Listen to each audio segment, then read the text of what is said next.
Welcome to America. Our sperm counts are declining, our waist sizes are expanding, and there are estrogens in our drinking water. This is episode number 9, where we ask the question, are we living in a hormone dystopia? Before we pull out the horn section, consider getting on iTunes or another podcast subscription service of your choice and leaving us a positive review if you are so inclined. If you like what we're doing here, that way more people can find us.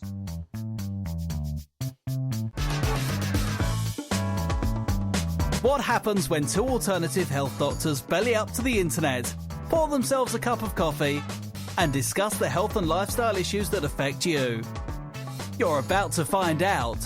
This is the Survival Value Healthcast.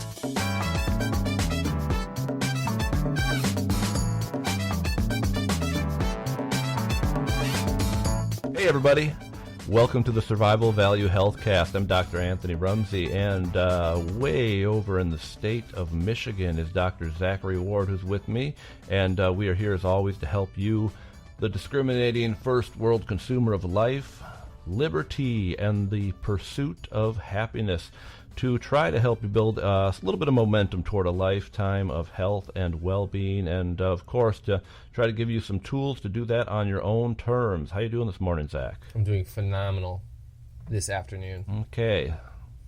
Oh yeah, it's afternoon where you are. How are things going over there in Michigan? It's wonderful. Apparently, joblessness is down. Folks are finding jobs. People are returning back to the state, and I think for first time in several years, our population has not shrunk, and in fact, there's a number of counties where it has increased. So we're all pretty pumped about that. That's what happens when you give away property to try to get people back in your state. Yeah, and there's a gold rush, you know. Just waiting for the oil boom over there. Yep. So we're looking at some growth, and we're all pleased by that. Oh, good. Oh, I woke up this morning and I don't follow the news real well, but apparently there are forest fires burning to the north and to the south. And we had our window open last night, and I woke up because I believe I was becoming asthmatic due to the smoke that was pouring into our house. Wow. Ugh. It's a terrible way to wake up. It smells so bad. I'm just not used to having that type of situation around. But other than that, it's bright and warm. Awesome. So we're talking about some interesting things today. Actually, gosh, I mean, it's almost kind of depressing, and so I hope it's not a downer, because we're going to be talking about, one of the things we're going to be talking about is how India Pale Ales are just not that great for you if you're worried about foreign estrogens in your body. Yeah. And that's got me... It's a sad day. That's got me depressed a little bit. But we're talking about your body's endocrine system, and we're talking about... It's got me in what I like to call... I'm in a Jenner pickle. I'm just not sure which way to go with this. Yeah. But that'll become more clear later on. Exactly. We're talking about basically what's going on. There's a dystopia. So if utopia is like an ideal world, a dystopia is the non-ideal world in hormone levels. Like sperm counts are falling across males in the West. Androgens or testosterones are falling. We've got girls as young as even sometimes 7, but often at the age of 9, 10, starting their periods, like they're going through puberty, calling it precocious puberty. We've got increased levels of infertility, people trying to get pregnant and can't. It's just kind of a strange situation, and we're going to discuss some of the factors that are contributing to this, some of the direct chemical stuff that might be going on in our environment, but also some of the subtle kind of neuro, social, endocrino, biological connections that are being made as well, that are kind of more speculative. And it's complex. That's all I can say. I don't think anybody really understands the endocrine system, and I know when you try to understand the endocrine system, I don't know if you remember this, Dr. Rumsey, as we were sitting in those classrooms those many, many moons ago, you literally have, a picture in front of you with like 8 different organs, and then you have several different stimulating hormones, and then you have the product hormones, and then you have arrows that connect pretty much every single organ and every single hormone, and all these different arrows and feedback loops, it looks like you are looking at like some kind of schematic or wiring schematic for like a time machine. It looks like a meteorological map. Yeah, exactly. It's messed up. So whenever I talk to patients and they say, well, I'm going to so-and-so and they're going to balance out my hormones, at that point in time, I just say, thank God I'm not doing that. Because Who was our endocrinology professor? Was it Keim? No. No. Who? Do you know who it was? I'm blanking on the name right now. Male or female? Brockington. Really? I believe so. Oh, we did not get along well. Well, maybe it'll show in this podcast. I thought he was the orthopedic guy. Yeah. I don't know. Is that the guy who got into trouble with? I think he got in trouble more than once, so it's kind of hard to peg that down. That's true. That's true. Anyways, we know testosterone rates are falling among men, not as a age dependent factor, but just as time chronologically moves on, testosterone levels have dropped significantly, which results or is correlated with lower sperm counts, sperm concentration, sperm quality, and it's kind of like the honeybee situation in a lot of ways, where it's not easy. You can't really pinpoint one thing, but it starts to look like, the more you look at it, like it's a bunch of little things that all add up to this big problem. And all those little things a lot of them are due to the modernization of our culture. I don't know. What do you think about the honeybee analogy? Similar situation? I really like the honeybee analogy. I think that's great. Who knows what's really going on with that? But they've definitely implicated one or two pesticides, and they thought that was what was causing it. And then people are looking at Wi-Fi and cellular towers and stuff. But yeah, I think that's perfect. It definitely seems like this is like that mole game, where you hit the mole in the head, and then as soon as you strike one down, like another one rises. And I think that's probably what's happening here. Let's talk about a few of those factors.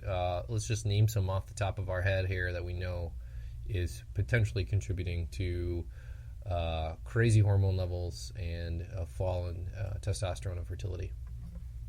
Well, I read a lot of Russell Blaylock. He's a neurosurgeon. He puts out a newsletter. He's got a few books that are pretty good out there, and he talks a lot about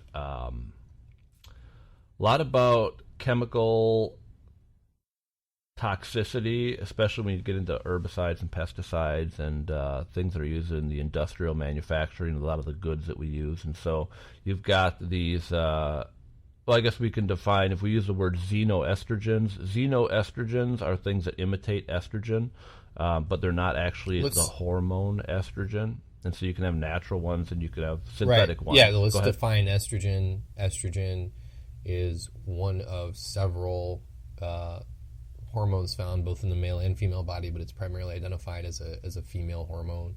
It's not an androgen.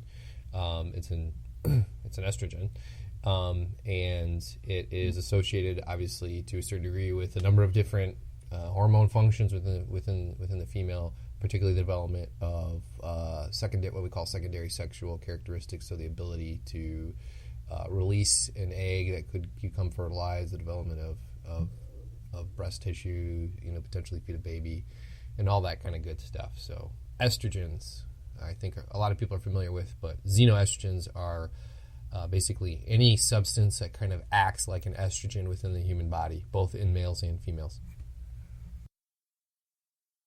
And so you've got things like, if we talk about synthetic estrogens, basically things that don't maybe naturally occur, but are the result of human manipulation. We've got, people have heard of PCBs, polychlorinated biphenyls. Now banned. It's not something in the United States that we use anymore. However, they are fairly ubiquitous around. I mean, you've got a history of industrial waste dumping that contain PCBs, using PCB contaminated solid materials as fill in rivers and lakes. And I think over where you are in the Great Lakes and maybe some of the rivers over there, you've had some discoveries in the not too distant past of just areas that are heavily contaminated with PCBs.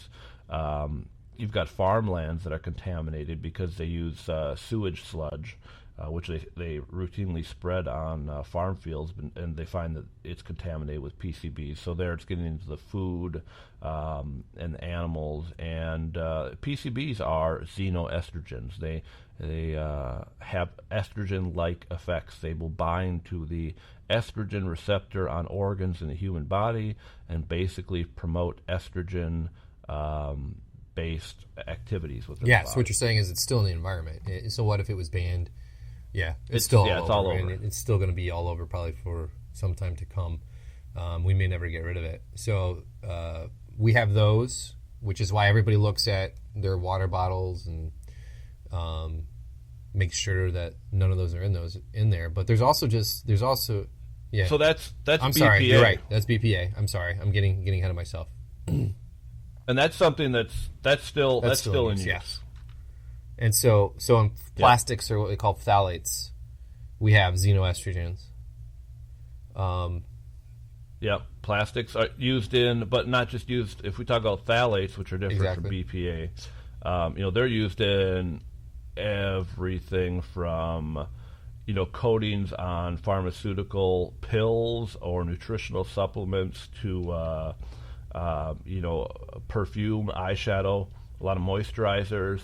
They used to use them on children's toys, and that was made illegal in 2008 because, we know that they're an issue. We just don't have the balls to say let's not use them because it's such a big part of our industrial system. They're used in. Here's one that you may not be aware of.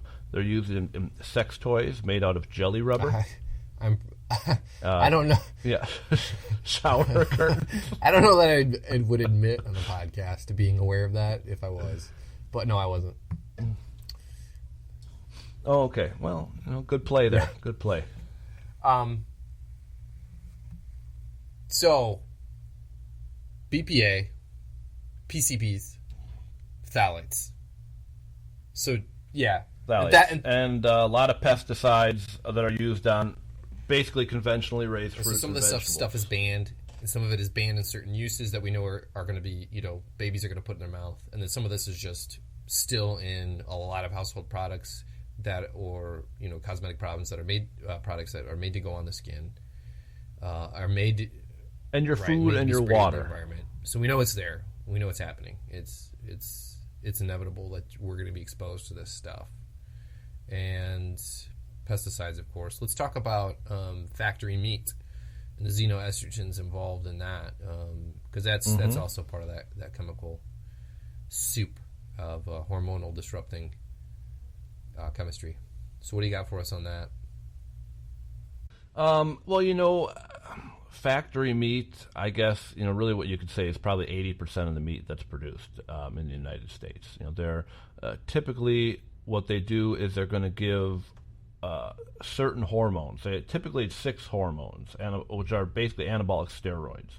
Steroids have a certain connotation because of all the baseball debacles going on with steroids. But everyone has steroids. They're a certain type of hormone. And so typically cattle are given estradiol, which is an estrogen. They're given testosterone, they're given progesterone. And then they're given 3 other synthetic hormones, which are kind of like synthetic. They're analogous to the estrogen, the testosterone, the progesterone. And they can find, upon the slaughter of these animals, they can find measurable levels of these hormones in the muscle, in the fat, in the organs of these animals. And we know that they've shown that increased beef consumption being linked to offspring. So women with increased beef consumption having offspring with significantly decreased sperm concentration when compared to those who did not consume as much beef. So there's evidence, there are plenty of studies that show that, hey, this appears to be something that's having an impact on the hormones, the reproductive capabilities of people. What's crazy about that for me with regards to the beef is, okay, fine, we get it. There's a positive commercial outcome for you to inject these hormones into the stockyard animal, because then the animal gets larger, you have more meat to sell and all that kind of good stuff. I guess you could maybe make the argument that, you know, the relative risk of eating this is, you know, is minimal compared to something else in the environment. And of course there are some, you can buy milk, you know, from quote unquote recombinant bovine growth hormone free cows, and the milk says on it, well, there's been no damage shown, or there's nothing that says that these cows that don't have this are any healthier, etc. The thing about this for me is it's not just the hormones that are being injected. It's like the triple threat of the quadruple effect of, you got a cow who's being injected for sure, and it's been injected through multiple generations, and then it's in an environment where it is being exposed to everything that we had just mentioned. So it's eating food crops that have been contaminated to some degree by these xenoestrogens. It's being injected with xenoestrogens, and then it's food. The food itself, if it's being fed soy, itself is a xenoestrogen, which we haven't even gotten into, which is the use of what we have identified as food that are also have a xenoestrogen component to them. We did mention IPA, but soy is as well. So, man, when we get into maybe a little conversation about how to avoid some of this stuff, it definitely does look like avoiding your regularly kind of factory farm raised beef is going to be a way to go if this is a concern for you. And it's a, you know, take into account, this is a statistic that I thought was pretty significant in terms of the drive that, you know, people who are selling the goods of cattle, of dairy cows. You know, you look at the RBGH, which you mentioned. You know, why would a farmer use that bovine growth hormone in his milk? Why would they use these hormones in their milk?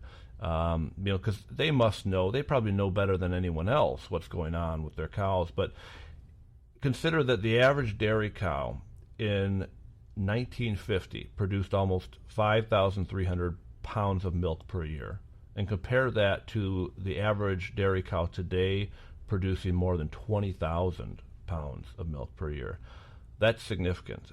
There is a real physiological effect of having these hormones injected into these cows, and it's that these cows become massively more profitable for people who are a lot of times already struggling to make ends meet and turn a profit on their operation. So, you know, you can see why they would do it, and you can see why there would be a big drive to allow them to continue doing it, because that's a major economical uplift when it comes to the difference in milk production, and I'm sure in meat production. So we've got massive cows, but another factor in all this, and I don't necessarily want to skip over the soy issue, but I feel like that's so complex because soy is in so much stuff. But we also have massive people now, and a link that's been traded around lately the last couple of days is you take your average, insurance actuary stats for a male in the 1960s, and his weight in the 1960s is now what an average female weighs today. So, in the last 50 years, females have gained enough weight.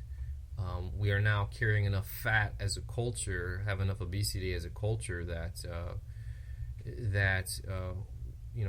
we're all larger. And we have some stats on that from insurance and all that kind of stuff. And this is a factor I think that I often don't see when I read these environmental reports. I think it's always easy to point at, all these environmental influences, and maybe some of these environmental influences are actually leading to the increase in obesity in our culture.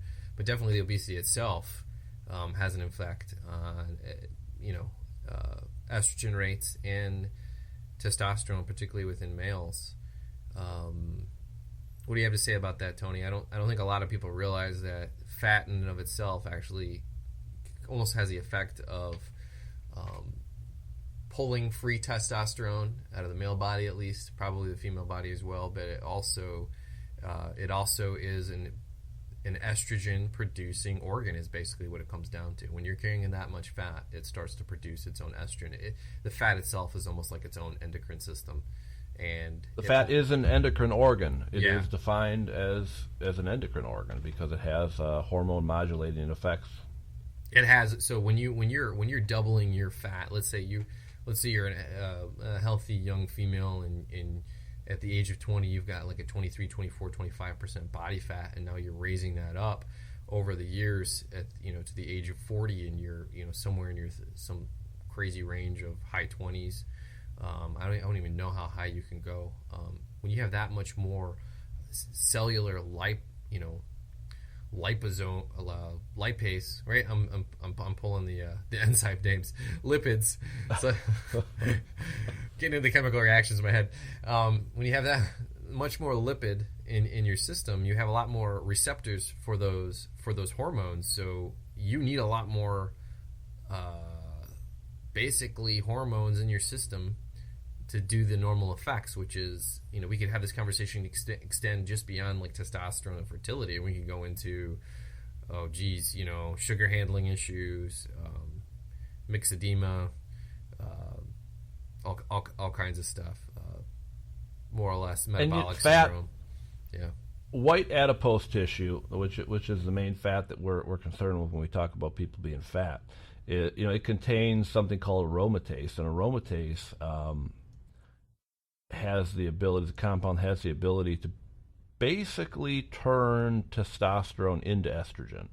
And so that's another factor that comes into play when you're talking about the obesity issue. Not just that fat kind of produces its own endocrine action, but it also has components that disrupt the normal endocrine balance in an individual from through multiple pathways, and you get into diabetes and insulin sensitivity, which is a whole nother side of the hormone situation, kind of away from we're kind of focusing more on the reproductive issue, and so what you have is a perfect storm for turning men into women as they get older and fatter and are already losing testosterone as a result of the natural aging process. And people are getting obese at much younger and younger ages. So not only if we had the most negative outlook possible, if we were to envision the most negative outlook possible, I think what we're going to end up with is people who have their hormones shifted in a way to where they are unable to reproduce, and they're going to be so obese that even if their hormones weren't shifted, they would be physically unable to initiate the act of coitus. And so we're basically doomed as a culture. Your grandchildren are going to be born out of test tubes.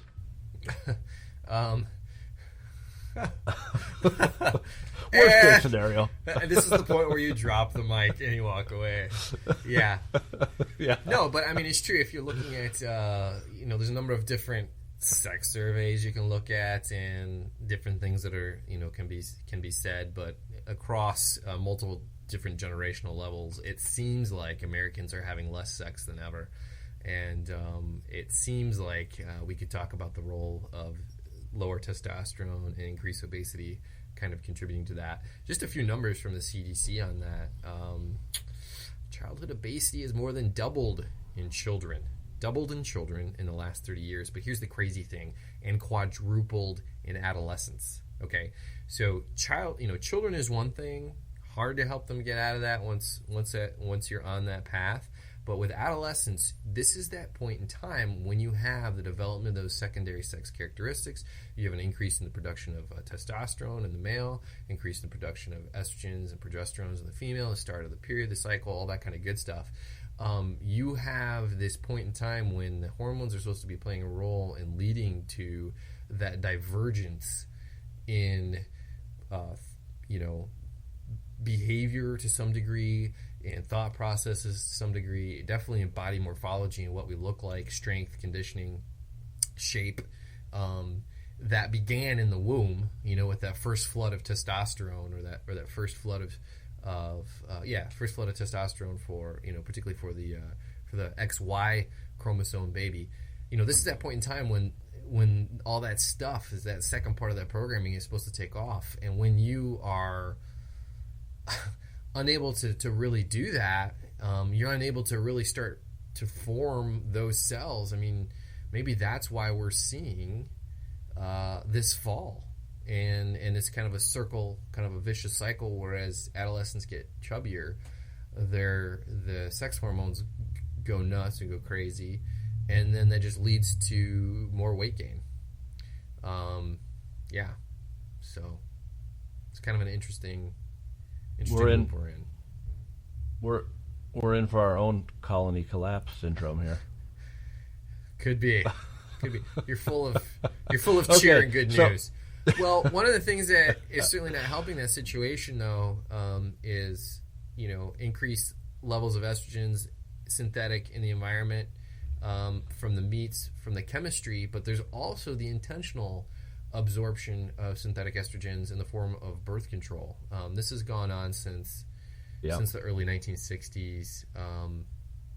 The pill revolutionized a whole bunch of stuff. We don't need to get into that. You can watch one of those PBS documentaries, or on the changes in the decades and stuff like that.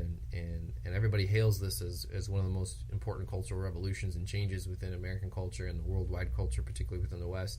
I mean, absolutely it was. It has definitely changed a number of different things, but it is not without its consequences. There's definitely social consequences for it, no doubt about that. That's not really necessarily what I want to talk about, but there's the chemical consequences of it. And it seems to be, Tony, and I know you've read stuff on this as well, as we manufacture synthetic estrogens for the purposes of fooling women into thinking that they're pregnant so that they no longer release an egg to be fertilized, that they have this low level of estrogen, or I guess I should say elevated levels of estrogen and progesterone within their body to such a degree that their body is fooled in believing that they're pregnant. They also are urinating out a certain percentage of those estrogens. And as they're urinating out a certain percentage of those estrogens, that is being basically recycled into the environment and going into water reservoirs. That wastewater is being treated as it should be. But because we're talking about at the level of, a synthetic steroid, this and other pharmaceuticals are basically getting recycled through the water cycle and then ending up back in drinking water, or ending up in some sort of sewage sludge, like you said, and ending up on top of farmland, and being integrated into whatever's being produced or going directly into the body via water. This is just something that I don't think the birth control manufacturers, back in the 60s and 70s, would have anticipated this.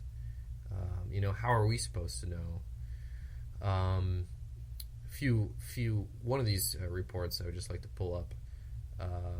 We've known this for about 15 years, that we're excreting prescription drugs into sewer and wastewater, and basically these water purification systems are not able to actually deal with this. So there was a report that came out actually in my neck of the woods in the Detroit Free Press, which kind of popularized a research that was done where they were looking at levels of pharmaceuticals found within Lake Michigan. Well, what's interesting about Lake Michigan is a water source for a number of communities in the western lake shore of Michigan, but it's also a water source for the city of Chicago as well. And of course, it's cleaned and all that kind of good stuff. But they found a number of different things. The most, I guess, probably the highest percentage that they found was actually metformin, which is a prescription drug used against diabetes. But they also found progesterones coming from birth control pills. And oddly enough, they also found some androstenedione, which is a steroid hormone used for the production of testosterone. So I don't know if that is, I don't know if that's synthetic testosterone that they're giving for hormone replacement therapy for males, or how that's ending up in the system. I think androstenedione is a precursor for the production of growth hormone, basically. And I don't believe it's synthetic, although they may have a synthetic version. I only know that because I had a buddy who would take the stuff in high school, and his biceps exploded in a matter of months to a point where he had stretch marks on his arms, and he's a very scary dude. Are his arms still huge? Oh, he's a giant, and now he's on the East Coast training police dogs and handling giant snakes, right where he belongs. So the pythons, in essence, are being handled by large pythons. Well, you wonder, yeah, I mean, the pythons, as far as arms, may be big, but you wonder what it happens to other things that might be analogous to the very same word, because, you look at these guys who take steroids, and, you can see how even male steroids have a negative effect on the male reproductive capabilities. The fact of the matter is that once you start screwing with hormones, especially sexual hormones, you don't really get away with much. It eventually comes back to bite you.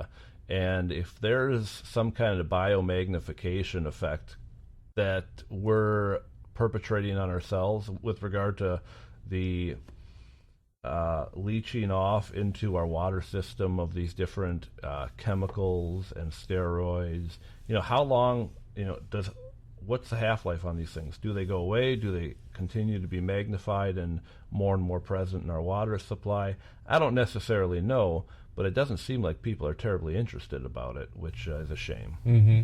Yeah, it's true. The study that was one of the studies that we're talking about is the Guttmacher Institute did one back in 2009, looking at levels of what ends up being estrogens and progesterones from contraceptive pills within kind of being spewed into the environment, basically saying up to 68% of contraceptive drugs are being consumed. They're not absorbed by the body, but instead are excreted into sewage systems.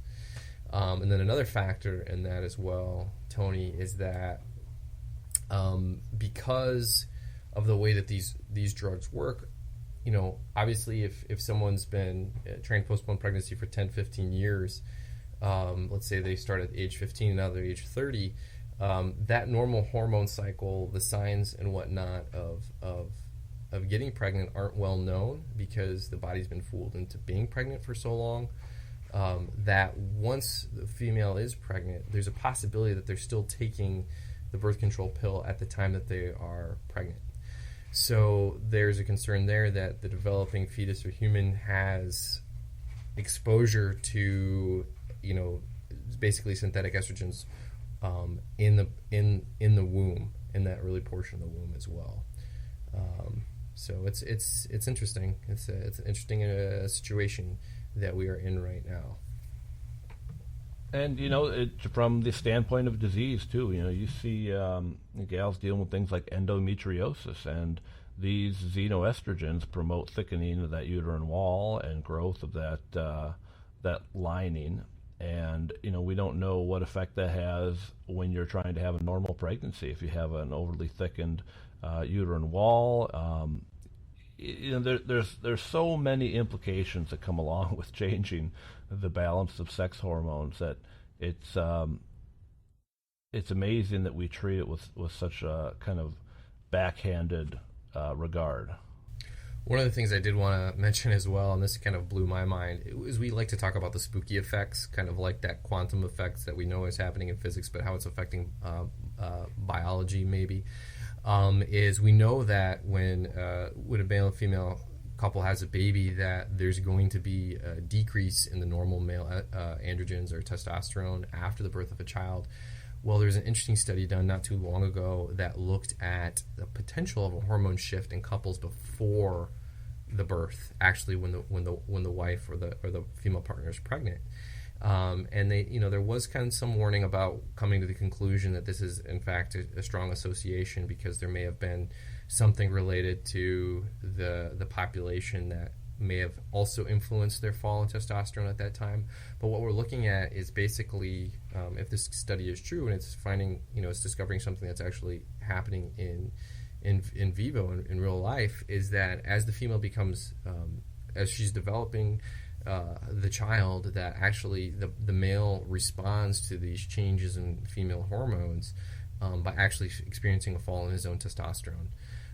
So we could kind of ask the question, if we are, let's say we're going into a normal pair bond, male and female, woman's on a birth control pill, she has an elevated level of synthetic estrogen and progesterone, is it a possibility that her male partner will experience a fall in testosterone?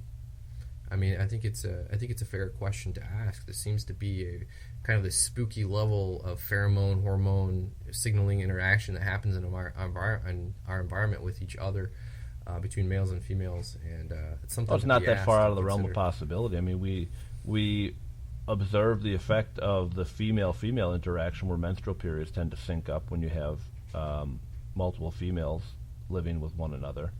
How does that work? Mm-hmm.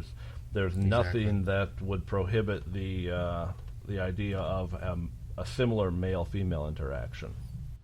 But more important, and I want to make sure that we don't gloss over this, because I think it's probably more important than even the male-female interaction, is the relationship that a lot of men have with India Pale Ales. And there's a guy named Stephen Herod Buhner who has a book called The Natural Testosterone Plan. And I haven't read the book, but I got a little bit of information from it. And it's very interesting. He talks about the fact that, brings to attention the fact that hops used in the production of many types of beer are highly estrogenic. They have estrogenic effects, and not just like these other things, but they are powerfully estrogenic. There's something called 8-prenyl neuriginin, and it's a potent phytoestrogen. That is an estrogen that comes from a plant, and it has an activity that's greater than most other established plant estrogens, other phytoestrogens. They've observed in the past that young women who their job was to pick hops for the production of beer, German beer makers noted long ago, and something they've confirmed, that these young women commonly experience earlier menstrual periods because of the estrogenic effect of these hops. So, as a lover of strong double IPAs, I don't know what to do. It's an alarming bit of information that has come my way, and I'm just not sure if I'm going to act on this or not. What say you? I think it's time to explore the subtle varieties in hard liquor at this point, then. Yeah. How sexuality drove me to drinking hard alcohol. We are almost. Who knew? I had no idea. Yeah, we are almost out of time. So let's talk about briefly for about 2 minutes a few things that people can do to avoid some of these sources of xenoestrogens, and then wrap it up. And of course, you can always find us at survival-value.com and give us some feedback there. Look for this episode under xenoestrogens. But what do you think, Tony? What do people need to do? Water is a big one. I'm very concerned about the water that I put into my body, because you drink it, you cook with it. It makes up a major component of all your body tissues. Like, we get our water from a natural spring. Just kind of bunch of water comes out of a rock alongside the road somewhere, and so we go down and we fill up a few 5-gallon jugs, bring it back home, and that's what we drink, and that's what we use, and that's what we cook with. And people can get good water. A lot of the times, especially if you're living in the city, it's a bad idea to be drinking the water that comes from your pipes. Okay, so more water, better water. Yeah, better water. Do you drink milk? If you drink milk, drink real milk, or don't drink any milk at all. Exactly. You don't need to drink milk, certainly, but if it's something you like to cook with and use, that's understandable. I am an advocate for raw milk. Some people have a problem with that. We drink raw milk. We get it from a farm. It's the only milk that you should be drinking, because it's the only milk that really has any value to you. The rest of it that's been homogenized and pasteurized is basically useless at best, and harmful in many situations. So, avoiding that synthetic milk, drinking more water. I would have to say probably if you're of adolescent or adult age, investing in some information on detoxing. It's kind of a big topic, and some people argue that you can't detox, but that's because the body has its own natural detox pathways, that you can't enhance those. Well, whether that's true or not, you can certainly encourage your body to handle things a little bit better. I think looking at detoxing is something that needs to be done, and probably the hardest one and probably the most important is if we're carrying extra body fat, is to try to get rid of it as much as possible, because that is elevating estrogens, and it's suppressing testosterone, and particularly in men. Doing about a million other things. Yeah, so it's who knows what kind of endocrine action we're getting off of increased obesity rates over the long term, and it's something that people should probably consider if they're worried about this. And making sure that you are buying meat that is from a quality source. There's a lot of terrible meat out there. Might cost a little more, so maybe you can't do it. But maybe you can't buy meat directly from a farm that but you can buy meat that at least shows some packaging confirmation that it's grown organically or without the use of steroids. Maybe that's not the case. There's a lot of lying in labeling and advertising food, but at least you're doing the best that you can with it. Careful with what you store and cook your food in.